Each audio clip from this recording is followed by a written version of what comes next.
اب دیکھیں جی اللہ تعالیٰ نے جس پیشن سے توحید کو بیان کیا نا یہاں پہ، اور وہ چیزیں جو کامن آبزرویشن میں آتی ہیں اس زمانے کے انسان کے لیے بھی اور آج کے انسان کے لیے بھی، وہ بیان کیے ہیں. جو میں نے آپ کو سٹارٹ میں کہا تھا سورہ یونس جو ہے آپ سمجھ لیں سورہ توحید ہے، اس کا ڈومیننٹ فیکٹر توحید ہے. قل من یرزقکم من السماء والارض، اے نبی ان سے پوچھئے بھلا بتاؤ تو کون ہے جو رزق دیتا ہے تمہیں آسمان سے اور زمین سے، آسمان سے پانی برسا کر اور اس کے ذریعے زمین سے کھیتی اگا کر.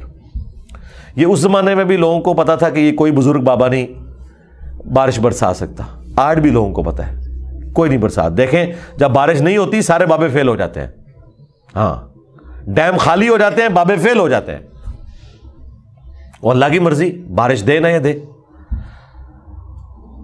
ام من یملک السمع والابصار، بھلا بتاؤ کہ کون ہے مالک ہے جو کان اور آنکھوں کا. اللہ نے کان بھی بنائے آنکھیں بھی بنائی، کوئی اور مالک ہو ہی نہیں سکتا. اچھا مجھے بتائیں یہ بزرگ جب ڈھورے ہوتے ہیں وہ بھی ڈیوائسز لگواتے ہیں، ہاں ان کی آنکھیں جب کمزور ہوتی ہیں کیا انہوں نے اینکیں نہیں لگائی ہوئی؟ جتنے یہ غوث وقت ہے نا اس وقت سب کی اینکیں لگی ہوئی ہیں. ہاں الیاس قادری صاحب بھی جب انہوں نے کچھ پڑھنا ہوتا ہے نا وہ کہتے ہیں مجدد بھی ہیں اور غوث وقت بھی ہیں اس وقت بریلویوں کے، اینک لگاتے ہیں. کیوں لگاتے ہو اینک؟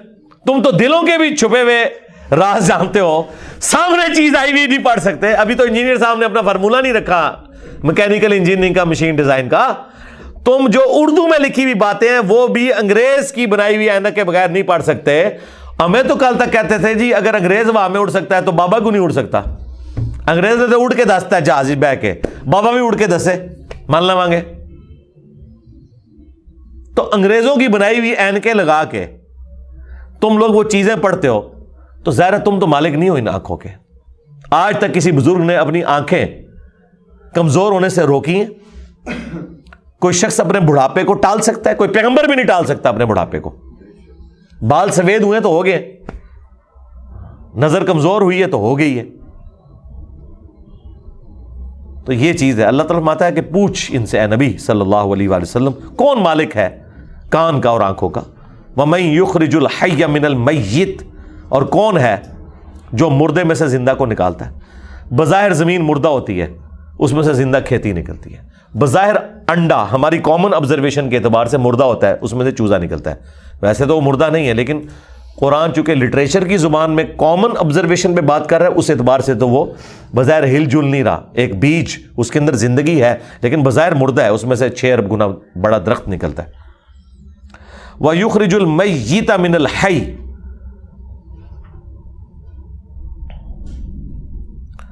اور مردہ کو نکالتا ہے زندہ سے.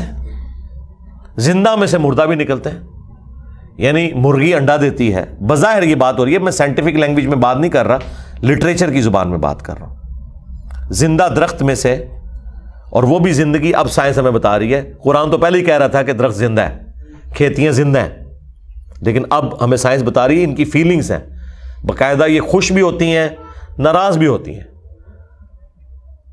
پھول مرجھا بھی جاتے ہیں، ان کے اوپر بھی کیفیات طاری ہوتی ہیں.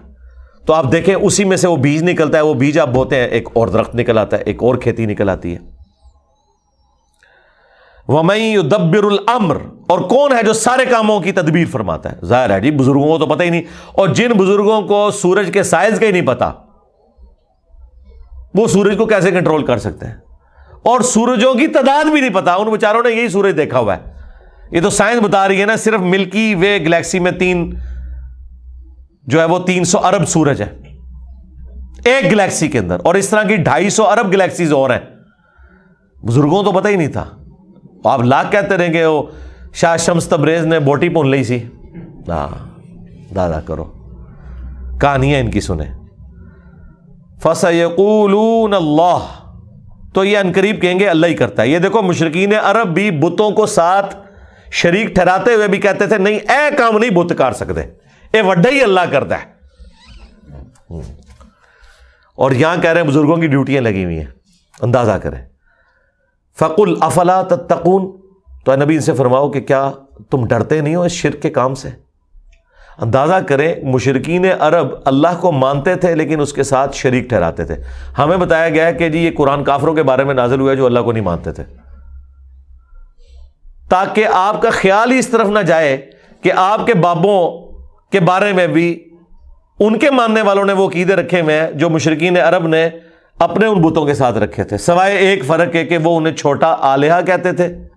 یہ آلہہ نہیں کہتے، اللہ کے بندے کہتے ہیں. ادروائز باقی ساری چیزیں وہی ہیں. اللہ کے نیک بندوں کے نام کے اوپر، فرشتوں کے ناموں کے اوپر انہوں نے بت کھڑے کیے ہوئے تھے. کام آگے یہ وہی کر رہے ہیں، لیکن وہ ایک فرق جو ہے نا وہ اس کو اتنا اجاگر کرتے ہیں کہ نہیں جی وہ تو ان کو چھوٹا معبود مانتے تھے، ہم اپنے ان بزرگوں کو معبود نہیں مانتے. تو اس کا جواب پھر میں نے دیا تھا سورۃ المائدہ کی آیت نمبر 75 میں. اللہ تعالیٰ نے جیزس کرائسٹ عیسیٰ ابن مریم ان کی ماں کی مثال دے کے کہا ہے کہ ایسی ہستیوں کو پوجتے ہو جو نہ تمہارے نقصان کے مالک ہیں نہ نفع کے. اگر عیسیٰ اور ان کی ماں کسی کے نفع نقصان کے مالک نہیں ہیں، اب تو بات پیچھے رہ گئی کہ کرسچن جو ہیں وہ معبود سمجھ کے کرتے ہیں اور ہم بزرگوں کو معبود نہیں مانتے. یہ تو بات پیچھے رہ گئی. اللہ نے کہا عیسیٰ ان کی ماں تمہارے نفع نقصان کے مالک ہی نہیں ہے. اگلی گل مک گئی، وہ تو پیچھے رہ گئی، وہ پرانی گلاں ہو گیا، پرانے بابے پرانے بہانے تواڈے نسنے دے. اگلی گل پڑھو، عیسیٰ اور ان کی ماں تمہارے نفع نقصان کے مالک نہیں ہیں. اس پہ میں نے کہا تھا کہ اگر عیسیٰ ابن مریم تمہارے نفع نقصان کے مالک نہیں تو تواڈے بابے تو شاہی کوئی نہیں، عیسیٰ کے جیسا ہے ہی کوئی نہیں، عبد القادر جیلانی تو شاہی کوئی نہیں، ہاں مریم کے جیسا ہے ہی کوئی نہیں، رابعہ بصریہ تے شاہی کوئی نہیں. تو وہ آگے نہیں پڑھتے، کہتے ہیں پیچھے پڑھو وہ عبادت کرتے سن. سرکار مان لیا، اگے پڑھو کہ عبادت کرتے تھے یا نہیں کرتے تھے. اللہ نے کہا نفع نقصان کے مالک نہیں ہے، وہ اللہ ہی ہے. اس کا مطلب یہ ہے کہ جس کو تم نفع نقصان کا مالک سمجھتے ہو گویا تم اسے خدا مانے ہوئے ہو، بھلے تم کہتے رہو کہ ہم اللہ کا بندہ مان رہے ہیں. اللہ نہیں مانتا اس بات کو. اس کے ثبوت میں سورۃ النمل کی آیت نمبر 62 ہے. امن یجیب المضطر اذا دعا ویکشف السوء ویجعلکم خلفاء الارض االہ مع اللہ. بھلا بتاؤ تو کون ہے جو مصیبت اور پریشانی میں گھرے ہوئے شخص کی فریاد کو سنتا ہے اور اس سے اس کی تکلیف کو دور کر دیتا ہے اور تمہیں زمین پر اگلوں کا خلیفہ کرتا ہے. االہ مع اللہ، کیا اللہ کے ساتھ کوئی اور معبود بھی ہے جس کی یہ کوالٹی ہو؟ قلیلا ما تذکرون، بہت ہی کم نصیحت حاصل کرتے ہو. اس آیت میں سورۃ النمل کی آیت نمبر 62 پارہ نمبر 20 کے پہلے صفحے پہ اللہ تعالیٰ نے واضح کہہ دیا کہ جس کے بارے میں تمہارا یہ عقیدہ نا کہ تمہیں مصیبت اور پریشانی میں تمہاری تکلیف دور کر سکتا ہے، دعا میں تم اسے پکارو، گویا تم نے اسے خدا مان لیا. وہ اگلے دن وہ پاپا جانی کہہ رہے تھے جی ڈسپرین کی گولی اگر مشکل کشا ہے تو شیخ عبد القادر جیلانی نہیں. سرکار ڈسپرین کی گولی جب ہم کھاتے ہیں تو سر درد دور ہوتا ہے. عبد القادر جیلانی نو چٹ کے بھی ویکھ لو تہاڈا سر درد نہیں دور ہونا. ہاں ذہن میں رکھیے گا. اگر کوئی نہیں مانتا میں تھوڑی اور ورسٹ مثال دیتا ہوں. انہی کا جب پیشاب بند ہوا تھا تو آغا خان میں ان کا آپریشن ہوا تھا تو عبد القادر جیلانی کے مزار پہ اٹھا کے لے جاتے ہیں نا. ہاں وہ ڈاکٹروں نے ہی آپ کی ہیلپ کرنی ہے جب پیشاب بند ہوتا ہے. ایون عبد القادر جیلانی کا بھی پیشاب بند ہونا وہ بھی ڈاکٹر ہی علاج کرے گا، خود کوئی اپنا علاج نہیں کر سکتا. سیدھی سی بات ہے. تو مثالیں ہی دیتے ہیں ظاہری اسباب، ادویات، یہ اللہ تعالیٰ نے ان کے ساتھ چیزیں جوڑی ہوئی ہیں. تو میں نے ان کو اگلی مثال دی ہے کہ ویل مچھلی 1.5 گھنٹے تک اپنا سانس روک سکتی ہے. لے آؤ سارے بابے 1.5 گھنٹے ایسے سمندر ہی سٹیں گے انہوں نے. ظاہر ہے یہ کہتے ہیں نا کہ بزرگان دین جو ہیں وہ مطلب یہ انگریزوں سے بھی بہتر ہے تو جانوروں سے بھی بہتر ہوں گے، یا منو کہ تواڈے سارے بابے ویل مچھلی تو بدتر نے. اڑنے کا نہیں کہہ رہے، اڑتے نہیں سکتے ہو، چلو ایسا روکاں گے نا جان تے چھٹے نا. 1.5 گھنٹے ایسے سمندر ہی سٹیں گے ایڈا وڈا وٹا بن کے تاکہ باہر بھی نہ نکل سکن. 1.5 گھنٹے بعد کر لیں گے، چلو 5 منٹ پہلے میں کر لاں گا انشاءاللہ احتیاطاً. جسے زور احتیاطی پڑھ دینے نا ہے، میں بھی احتیاطاً 5 منٹ پہلے ایک بار کٹ لواں گا. لیکن کوئی روک کے دسے منو کچھ بھی نہیں ہو سکتا میرے بھائی. یہ سب کے سب جھوٹ ہے جو انہوں نے مشہور کیا. اللہ تعالیٰ فرما رہا ہے نبی ان سے فرماؤ تم پھر بھی ڈرتے نہیں ہو اپنے اس شرکی عقیدے سے. فذالکم اللہ ربکم الحق، تو یہ ہے اللہ تمہارا حقیقی رب جو الحق ہے تمہارا پالنے والا، فماذا بعد الحق الا الضلال، تو بتاؤ حق کے بعد گمراہی کے سوا کیا بچتا ہے؟ یعنی یہ دو ہی آپشن ہو سکتے ہیں، اگر اللہ حق ہے باقی سب باطل ہے. پھر اللہ کے مقابلے پر اگر آ جائے، اس میں ان ہستیوں کا قصور نہیں، یہ ذہن میں رکھیے گا. لیکن مثال کے لیے پھر اللہ نے کہا ہے اگر اللہ ارادہ کرے کہ عیسیٰ، اس کی ماں اور سب لوگوں کو ہلاک کر دے، اللہ کو کوئی پوچھ نہیں سکتا. سورۃ المائدہ آیت نمبر 17.